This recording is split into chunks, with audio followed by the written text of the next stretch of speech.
환급 선지급, 조기 환급이란 이번에 다룰 주제는 납세자들 사이에서 자주 언급되는 환급 선지급, ጵ금발리안 ጵ은다울로안입니다.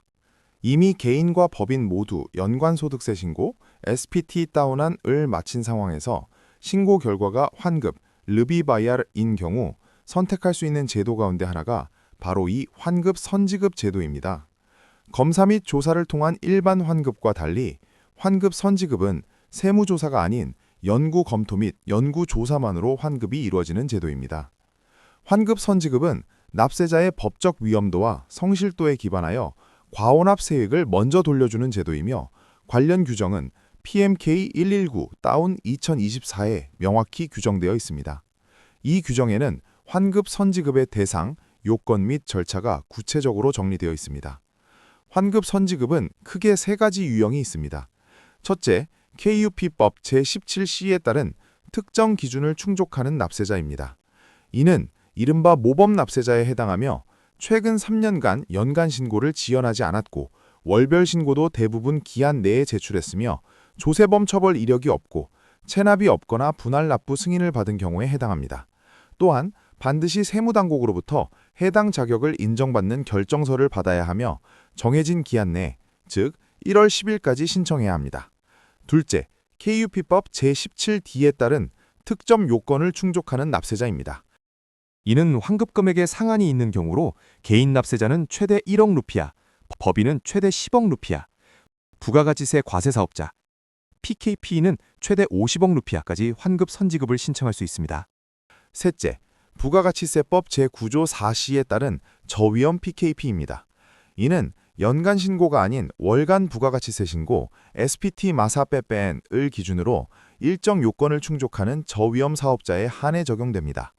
예를 들어 주식이 부르사 에페크 인도네시아에 상장된 기업, 국영, 지방공기업, 관세 분야의 우수 파트너 기업, 인증경제운영자 AEO, 특정 제조업체 등이 이에 해당합니다. 또한 일정 수출 활동이나 특정 거래 형태를 수행하는 경우도 포함됩니다. 신청 방법은 비교적 간단합니다.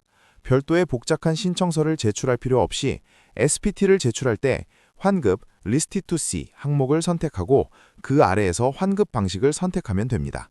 다만 자신이 어떤 기준, 즉 17C, 17D, 9조 4C에 해당하는지 정확히 이해하고 선택해야 하며 잘못 선택할 경우 환급 선지급이 거부되고 세무조사 절차로 전환될 수 있다는 점을 분명히 합니다.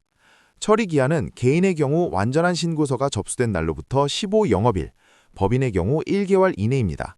단, 완전한 접수가 전제며 필요한 첨부 서류, 예로 개인 사업자의 매출 총액 내역서, 원천징수 영수증 혹은 법인의 재무제표 등이 누락될 경우 보완 요청이 이루어지고 30일 내 보완하지 않으면 신고가 제출되지 않은 것으로 간주됩니다. 부가가치세 환급의 경우는 매출세액 PK와 매입세액 PM을 신고 여부를 대조하여 형식적, 실질적 요건을 검토한 후 요건을 충족하면 환급이 이루어집니다. 최근 도입된 코어 시스템, 코르텍스에서는 환급금 처리 방식이 더욱 투명해졌습니다.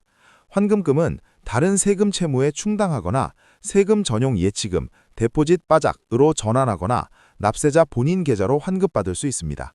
이 예치금은 일종의 세금 전용 예장 같은 개념입니다. 단, 코어 시스템 계정이 개설되어 있고 본인 명의의 정확한 계좌 정보가 등록되어 있어야 합니다. 환급 선지급의 장점은 세무조사를 거치지 않기 때문에 절차가 빠르고 간편하다는 점입니다. 그러나 단점도 있습니다. 이는 국가 재정과 관련된 문제이므로 이후 다른 데이터에서 문제가 발견될 경우 사후 조사, 즉 포스트 오딧이 이루어질 수 있습니다. 환급 선지급이 실무상 거절되는 사례는 대부분 단순 실수 때문입니다. 예를 들어 개인 납세자가 원천징수 영수증상의 비과세 기준과 다르게 신고해 환급이 과다 계산되는 경우 또는 부가가치세 환급에서 잘못된 조항을 선택한 경우 등이 대표적이라 하겠습니다.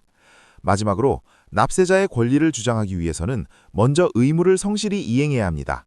신고는 정확하고 기한 내에 이루어져야 하며 작은 실수로 인해 불이익이나 제재를 받지 않도록 주의해야 합니다.